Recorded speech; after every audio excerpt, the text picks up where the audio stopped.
천국과 기름. 마태복음 25장 1절부터 13절. 그때의 천국은 마치 등을 들고 신랑을 맞으러 나간 10처녀와 같다 하리니 그 중에 5은 미련하고 5은 슬기 있는지라. 미련한 자들은 등을 가지되 기름을 가지지 아니하고 슬기 있는 자들은 그릇에 기름을 담아 등과 함께 가져갔더니 신랑이 더디 오므로 다 졸며 잘세. 밤중에 소리가 나되 보라 신랑이로다 맞으러 나오라 하매 이에 그 처녀들이 다 일어나 등을 준비할세. 미련한 자들이 슬기 있는 자들에게 이르되 우리 등불이 꺼져가니 너희 기름을 좀 나눠달라 하거늘 슬기 있는 자들이 대답하여 가로되 우리와 너희의 쓰기에 다 부족할까 하노니 차라리 파는 자들에게 가서 너희 쓸 것을 사라 하니 저희가 사러 간 동안에 신랑이 오므로 예비하였던 자들은 함께 혼인잔치에 들어가고 문은 닫힌지라. 그 후에 남은 처녀들이 와서 가로되 주여 주여 우리에게 열어주소서. 대답하여 가로되 진실로 너희에게 이르노니 내가 너희를 알지 못하노라 하였느니라. 그런즉 깨어있으라. 너희는 그 날과 그 시를 알지 못하느니라. 오늘 이 자리에 천국을 2번째 가는 사람은 없을 것입니다. 전체가 초행길을 가는 것입니다. 초행길을 가는 사람은 주소와 약도, 전화번호가 있어야 합니다. 초행길을 가는 사람이 주소나 전화번호가 없으면 결단코 초행길을 갈 수가 없습니다. 우리들이 가는 천국길 또한 마찬가지입니다. 천국 가는 길표, 약도, 전화번호는 바로 하나님의 말씀인 줄 믿습니다. 한 알의 밀알이 땅에 떨어져 싹이 났습니다. 잎도 났습니다. 분명한 것은 그 밀알에 똑같은 밀이 달릴 것을 알고는 있지만 줄기나 잎사귀를 아무리 쳐다봐도 밀의 알맹이는 보이지 않습니다. 마찬가지로 밀의 줄기를 잘라서 현미경으로 들여다봐도 밀알은 보이지 않습니다. 그러나 밀알은 그 속에 숨어있는 것이 틀림없는 줄로 믿습니다. 그것이 왜 보이지 않느냐 하면 때가 되지 않았기 때문입니다. 정한 때, 곧 나타날 때가 되면 나타나지 말라 해도 밀알이 나타납니다. 오늘 제가 이 말씀을 드리는 것은 이 말씀에 숨겨져 있는 하나님의 깊은 뜻과 섭리를 깨우침받게 하고자 함입니다. 오늘날 수많은 기독교인들 중 마태복음 25장의 10처녀의 비유를 모르는 사람이 누가 있겠습니까? 이 설교를 안 들어본 사람이 누가 있겠습니까? 이제 정한 때가 되므로 같은 말씀이지만 틀림없이 오늘 이 말씀 속에서 새로운 알맹이인 처음 섬겼던 하나님의 말씀의 열매를 추수하게 되는 놀라운 사실을 발견하게 될 줄로 믿습니다. 이 말씀에 나오는 10처녀는 믿는 자들을 상징하고 여기에서 신랑은 예수를 상징한다고 알고 있습니다. 그래서 신랑, 예수를 맞이하는 비유의 말씀이라고 지금까지 알고 있었습니다. 누구든지 예수 믿는 사람이라면 신랑은 예수를 상징하고 신부는 믿는 자들을 상징한다고 알고 있는데 오늘 이 말씀을 자세히 보면 그런 내용이 전혀 아니라는 것입니다. 그러면 어떤 내용으로 기록이 되어 있는지 마태복음 25장 1절을 다시 보겠습니다. 그때의 천국은 마치 등을 들고 신랑을 맞으러 나간 10처녀와 같다 하리니 이 말씀의 내용은 신부가 예수를 맞이하는 것이 아니라 그때의 천국은 이란 말씀을 통해 볼 때 천국에 관한 설명을 비유로 말씀하신 것입니다. 천국을 설명하고자 한 것입니다. 그때의 천국은 신랑을 맞으러 나간 10처녀와 같다 하는 것은 천국을 설명하기 위하여 10처녀를 비유한 것입니다. 이 말씀의 근본적인 내용은 내가 기름 준비를 해서 신랑 예수를 맞이하겠다고 하는 것이 아니고 천국을 들어가느냐 못 들어가느냐에 달렸다는 것을 깨닫기를 바랍니다.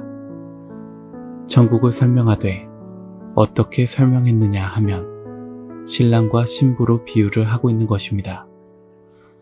다시 말씀드리면 천국에 들어가는 것을 처녀가 신랑을 맞이하는 것으로 비유하고 있습니다. 오늘 이 말씀을 잘 깨달아서 신랑을 맞이한 사람들은 천국 갈 수 있는 길이 열린 사람이요. 오늘 이 말씀을 잘 깨닫지 못한 사람은 아직까지도 천국 가는 길이 막막한 자가 될 것입니다. 듣고 깨닫는 지혜가 있기를 원합니다. 그때 천국은 마치 등을 들고 신랑을 맞으러 나간 10처녀와 같다는 말씀에 대하여 지금까지 우리가 어떻게 알아왔는가 하면 이 10처녀 중 5처녀는 슬기로워서 기름을 준비하고 미련한 5처녀는 미련해서 기름을 준비하지 못한 것으로 알고 있고 슬기로운 5처녀는 깨어 있었고 미련한 5처녀는 졸고 있었기에 그러므로 깨어 있으라. 깨어 있는 자만이 신랑을 맞이할 수 있다. 이렇게 배워왔고 이렇게 가르쳐 왔습니다. 지금도 이렇게 가르치고 배우고 있습니다. 그러나 이 말씀을 자세히 보면 그렇지 않습니다. 전혀 다른 내용으로 기록이 되어 있습니다. 마태복음 25장 2절을 보시겠습니다. 그 중에 5은 미련하고 5은 슬기 있는지라. 미련한 자들은 등을 가지되 기름을 가지지 아니하고. 이것을 우리가 어떻게 알아왔는가 하면 미련한 자들의 등에는 기름이 바닥에 붙었고 슬기로운 자들의 등에는 기름이 가득 채웠다. 이렇게 알았다는 것입니다. 슬기로운 처녀는 등 안에다 기름을 가득 채워 가지고 왔고 미련한 처녀는 바닥에 깔려 가지고 왔다고 배웠는데 이 말씀을 자세히 보면 이 슬기로운 처녀는 한 손에는 기름 그릇을 다른 한 손에는 등을 들었다는 것입니다. 지금까지 이것을 모르고 있었던 것입니다. 오늘날 많은 기독교인들이 성경에 이렇게 자세하게 기록되어 있음에도 지금까지 몰랐습니다. 본문 3절을 보시겠습니다. 미련한 자들은 등을 가지되 기름을 가지지 아니하고 슬기 있는 자들은 그릇에 기름을 담아 등과 함께 가져갔더니. 여기서 슬기 있는 자들은 그릇에 기름을 담아 등과 함께 가져갔다고 했으므로 기름 그릇이 따로 있었던 것입니다. 한 손에는 등을 들고 다른 한 손에는 기름을 담아 함께 가져간 것입니다. 여기서 등이 한 개라면 함께라고 할 수 없습니다. 기름 그릇에 기름을 담고 또 한 손에 등을 들었다고 했습니다. 그리고 지금 어디론가 가고 있습니다. 본문 5절을 보시겠습니다. 신랑이 더디옴으로 다 졸며 잘세. 여기서 하나 깨달아야 될 것은 지금까지 이 슬기로운 처녀는 깨어 있었고 미련한 처녀는 잠을 자고 있었던 것으로 알았는데 오늘 이 말씀을 자세히 보니 신랑이 더디옴으로 다 졸며 잘세 라고 한 것입니다. 여기서 다 졸며 잤다는 것은 전체 10명 모두가 졸며 잠을 자고 있었다는 것입니다. 졸며 자는 것은 의미가 있습니다. 여러분들이 교회 오기 위해서 버스를 탔는데 봉천 전철역 앞에 내려야 된다는 생각을 하고 버스에 탔습니다. 차에서 실컷 잠을 잤는데 눈을 딱 떠보니까 봉천 전철역 앞입니다. 그런 경우가 많이 있었을 것입니다.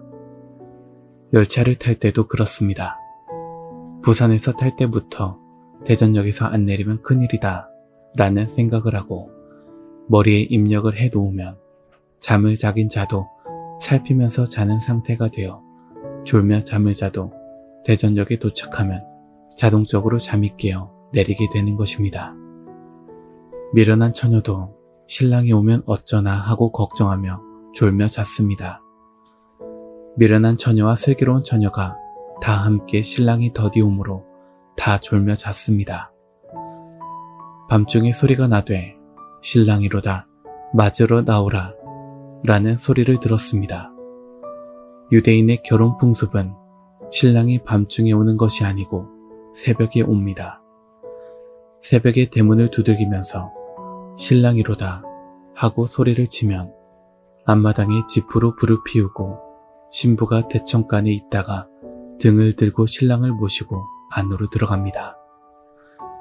그렇다면 유대인의 풍습은 신랑이 새벽에 오는데 성경 기록에는 신랑이 밤중에 왔으니까 더 일찍 온 것입니까? 아니면 늦게 온 것입니까? 유대인의 풍습으로는 일찍 온 것인데 성경에는 신랑이 더디 왔다고 한 것을 보니 태양을 기준으로 한 하루의 낮과 밤을 가리켜서 말한 것이 아닙니다. 그럼 밤중에 왔다는 것은 무엇이겠습니까? 밤중이라는 것은 하나님의 나라, 그리스도의 나라가 이루어지는 것을 모르는 상태, 곧 어둠의 상태를 뜻합니다. 천국은 마치 등을 들고 신랑을 맞으러 나간 열처녀와 같다고 했습니다. 이 사람들은 사실 신랑을 기다린 게 아니라 천국을 기다리는 자들인 줄로 믿습니다. 그러므로 천국을 기다리는 자들의 낮과 밤이라는 것은 태양이 뜨고 지는 낮과 밤을 말하는 것이 아니라 하나님의 섭리를 알지 못한 캄캄한 밤중을 가리켜 말한 것입니다. 캄캄한 밤중에 대해서 더 설명을 드리겠습니다. 야곱과 야곱의 자녀들이 요셉을 따라서 애굽 땅에 들어갈 때에는 70명이 들어갔습니다. 그런데 430년을 애굽에서 지내는 동안 많은 자녀들이 태어나서 60만 명이 넘게 되었습니다. 야곱의 자녀들이 애굽에 들어간 이후에 하나님께서 이스라엘 백성들에게 430년 동안 선지자를 보내지 않으셨습니다. 선지자를 보내지 아니하였으므로 이스라엘 백성들은 영적으로 하나님을 알지 못하는 캄캄한 밤중이었습니다. 그래서 하나님께서 모세를 보내실 때 출애굽기 3장 13절에 보면 모세가 하나님께 고하되 내가 이스라엘 자손에게 가서 이르기를 너희 조상의 하나님이 나를 너희에게 보내셨다 하면 그들이 내게 묻기를 그의 이름이 무엇이냐 하리니 내가 무엇이라고 그들에게 말하리이까? 라고 하나님께 물었을 때 하나님께서는 모세에게 이렇게 대답하라고 말씀하셨습니다. 출애굽기 3장 14절에 나는 스스로 있는 자니라 스스로 있는 자가 나를 너희에게 보내셨다고 하라. 또한 너의 하나님은 너의 조상의 하나님 곧 아브라함의 하나님, 이삭의 하나님, 야곱의 하나님이시라고 말씀하였습니다. 이스라엘 백성들이 430년 동안 애굽에서 종살이 할 때 그들의 신앙생활은 캄캄한 밤중이었습니다. 애굽에 있는 이스라엘 백성들은 하나님의 이름조차 알지 못하고 있었습니다. 그때의 모세가 이스라엘의 빛으로 온 것입니다. 또한 말라기 선지자 이후로 하나님께서 선지자를 보내지 아니하셨으므로 이 세상은 영적으로 캄캄한 밤중이었습니다. 이렇게 하나님을 알지 못하는 영적으로 어두운 밤중에 요한복음 8장 12절 말씀에 예수님이 세상의 빛으로 오신 줄 믿습니다. 마찬가지로 마지막 날 하나님의 나라 지상천국이 이루어질 그때에도 이 세상은 캄캄한 밤중이 될 것을 예언한 것입니다. 하나님의 섭리를 알지 못하는 영적인 어둠을 말씀하신 것이라는 것을 깨닫기를 바랍니다. 본문 6절로 보시겠습니다. 밤중에 소리가 나되 보라 신랑이로다 맞으러 나오라 하매 이에 그 처녀들이 다 일어나 등을 준비할세. 다 일어나 등을 준비했습니다. 여기서 하나 깨달아야 될 것은 슬기로운 자나 미련한 자나 다같이 졸며 자다가 신랑이로다 맞으러 나오라 라는 소리에 다 함께 일어났다는 것입니다. 그런데 6절 뒤의 말씀을 보면 이 미련한 자들이 말하기를 우리 등불이 꺼져가니 기름을 좀 나눠달라 하니 슬기로운 처녀들이 우리 쓸 것만 샀기 때문에 너희와 나눴으면 너도 모자라고 나도 모자란다. 차라리 파는 자들에게 가서 사라 라고 한 것입니다.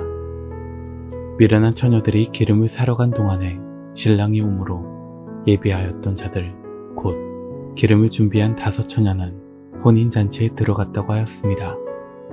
그러면 여기서 무엇을 할 수 있습니까? 깨어 있어도 기름 준비가 되어 있지 않으면 신랑을 맞이할 수가 없다는 것입니다. 그러므로 오늘날 교회들이 깨어 있으라, 깨어 있으라 라고 외치는 것은 무의미한 말인 것입니다. 성경에는 깨어 있지 아니하고 졸며 자도 기름 준비만 되어 있으면 신랑을 맞이할 수가 있으므로 곧 천국에 갈 수가 있다는 뜻입니다. 중요한 것은 깨어 있느냐, 깨어 있지 않느냐가 중요한 것이 아니라 기름 준비가 되어 있느냐, 되어 있지 않느냐가 더욱 중요한 것입니다. 기름 준비만 되어 있으면 잠을 자도 신랑이로다 맞으러 나오라 라고 깨워주는 자가 있기 때문입니다. 신랑을 맞이하려고 눈 바짝 뜨고 정신 바짝 차리고 기다려도 기름 준비가 안 돼 있으면 신랑을 맞이할 수가 없다는 것입니다. 중요한 것은 기름 준비입니다. 이 기름 준비가 되어 있지 않은 상태에서는 신랑을 맞이할 수가 없습니다. 그럼 기름이 무엇인가 알아보도록 하겠습니다. 요한일서 2장 20절 너희는 거룩하신 자에게서 기름 부음을 받고 모든 것을 아느니라. 기름 부음을 받으면 모든 것을 안다고 하였습니다. 모든 것을 안다는 것은 전체를 다 안다는 것이요 성경의 깊은 뜻을 알 수 있다는 것입니다. 그러므로 진짜 기름을 받았다면 성경의 모든 것을 알아야 합니다. 기름 준비가 되어 있는 상태에서는 어떤 환경과 역경 속에서도 신랑을 맞이할 수 있다는 사실을 깨달아야 될 것인 줄로 믿습니다. 기름 부음 받았다는 것은 성경에 기록된 말씀과 같이 모든 것을 아는 것이 기름 부음 받은 것입니다. 오늘날 목사들이 다 기름 부음 받은 종이라고 하는데 진짜 기름 부음을 받았다면 모든 것을 알아야 되고 주석책과 같은 다른 어떠한 책도 필요 없고 성경 한 권만 있으면 되는 것입니다. 진짜 기름 부음 받았다면 성경의 어떤 말씀이라도 알아야 됩니다. 성경의 어떤 깊은 말씀이라도 깨우침 받아야 된다는 것입니다. 요한일서 2장 21절 내가 너희에게 쓴 것은 너희가 진리를 알지 못함을 인함이 아니라 너희가 알물 인함이요 또 모든 거짓은 진리에서 나지 않음을 인함이니라. 이 말씀에서 안다는 것은 진리를 안다는 내용입니다. 기름이라는 것은 곧 진리인 줄로 믿습니다. 각 교회마다 자기들이 증거하는 말씀이 진리라고 말합니다. 그럼 진리가 무엇인가 보시겠습니다. 요한복음 17장 17절 저희를 진리로 거룩하게 하옵소서 아버지의 말씀은 진리니이다. 사실 거룩한 분은 하나님 한 분뿐인데 우리도 진리로 거룩해질 수 있습니다. 진리를 아는 것은 하나님의 말씀을 아는 것이고 그것이 기름 부음을 받는 것인 줄로 믿습니다. 그러므로 기름을 준비하지 못한 자, 진리, 곧 하나님의 말씀을 알지 못하는 사람들은 천국, 곧 신랑을 맞이할 수 없다는 것을 깨닫기를 원합니다. 내일 혼인할 신부가 전날 밤에 잠을 잘 자고 신랑을 맞이하는 것이 좋을까요? 아니면 잠을 자지 않고 밤새도록 깨어 있다가 맞이하는 것이 좋을까요? 그것은 말할 필요도 없이 잘 자고 맞이하는 것이 좋을 것입니다. 그러므로 기름 부음 받은 사람이라면 졸며 자도 신랑을 맞이할 수 있다는 것을 깨닫기를 바랍니다. 이는 구원의 때, 곧 천국이라는 신랑을 맞이할 때가 되면 신랑이로다 맞으러 나오라라고 깨워주는 자가 있기 때문입니다. 영의 사람은 하나님 말씀에 기름이 있어야 윤택한 신앙이 됩니다. 기름을 가진 자는 불이 한번 붙으면 꺼지지를 않습니다. 기름은 예배 시간에 공급되므로 예배 시간에 빠지면 기름 공급을 받을 수가 없습니다. 기름이 있는 사람에게는 불을 붙여주면 불이 꺼지지를 않습니다. 그리고 하나님의 참 사랑, 신랑을 맞이할 수 있는 사람은 등만 가지고 있는 것이 아니라 기름통도 하나 들고 있어야 합니다. 군대용 집차에는 뒤에 기름통이 하나 달려 있습니다. 이는 전쟁 시에는 주유소가 없으므로 기름통을 서너 개씩 달고 다니는 것입니다. 참 신앙자, 참 기름을 받은 사람은 처녀성을 가지고 있어야 됩니다. 이것은 신앙적인 처녀성을 말하고 있는 줄로 믿습니다. 한 남편만을 기다리는 지조가 있어야 되는 줄로 믿습니다. 그래서 하나님께서 우리에게 장가간다고 말씀하셨습니다. 호세아서 2장 19절부터 20절. 내가 내게 장가들어 영원히 살되 의와 공변됨과 은총과 긍휼이 여김으로 내게 장가들며 진실함으로 내게 장가들리니 내가 여호와를 알리라. 하나님이 내게 장가들면 여호와를 알게 됩니다. 요한복음 10장 35절에 성경은 패하지 못하나니 하나님의 말씀을 받은 사람들을 신이라 하셨거든 이라고 하신 말씀처럼 하나님을 바로 아는 사람들에게 하나님의 신이 강림하였을 때 하나님이 내게 장가든 것인 줄로 믿습니다. 그러므로 처녀는 믿음의 순수성이 있어야 합니다. 하나님의 말씀을 들을 때 믿음으로 들어야 합니다. 소망의 순진성, 믿음의 순수성, 사랑의 순결성이 있어야 합니다. 믿음을 가진 자에게 기름을 공급해 주는데 기름통을 가져와야 기름을 공급해 줄 것이 아닙니까? 그래서 교회 오기 전에 주여 오늘 주시는 말씀 내 마음속에 꼭 담아 가지고 가서 잊어버리지 않고 천국 가는 날까지 내 것으로 삼을 것입니다. 이렇게 주의를 기다리면서 준비하고 오는 사람은 기름통을 가지고 온 사람입니다. 혹시 기름이 모자라 불이 꺼지려고 할 때 기름통에 기름을 따라 부을 수 있는 사람은 얼마나 좋겠습니까? 이런 자들만이 신랑을 맞이하여 천국에 들어갈 수 있습니다. 하나님께서 행하시는 놀라운 등불의 역사는 기름의 역사입니다. 하나님 성전에서 증거되는 이 말씀은 기름진 말씀입니다. 이 기름진 말씀으로 기름진 땅, 기름진 옥토밭에 하나님의 말씀의 등불이 켜진 것인 줄로 믿습니다. 사사시대에 엘리 제사장은 눈이 어두워서 앞이 보이질 않았습니다. 그리고 자식들은 못된 짓이나 하고 다녔습니다. 그러니 엘리 제사장은 마음이 몹시 상한 상태에 있었습니다. 엘리 제사장이 늙고 눈이 어두워서 더 이상 제사장 직분을 감당할 수가 없으므로 제사장의 줄기가 끊어지게 되었는데 어느 날 하나님께서는 사무엘을 부르셨습니다. 사무엘상 3장 3절. 하나님의 등불은 아직 꺼지지 아니하였으며 사무엘은 하나님의 궤 있는 여호와의 전 앞에 누웠더니 사무엘을 등불로 삼으셨습니다. 그리고 하나님의 등불은 아직 꺼지지 않았다고 하였습니다. 등불이란 하나님의 지혜를 받은 사람, 하나님이 함께한 사람, 하나님이 인정하여 주는 사람을 등불로 비유한 것입니다. 다윗이 블레셋 사람과 싸우는 전쟁터에서 포로가 되었습니다. 포로가 되어 죽게 되었는데 마침 지나가던 다윗의 부하 수르야의 아들 아비새가 다윗을 도와서 겨우 구원해 주었습니다.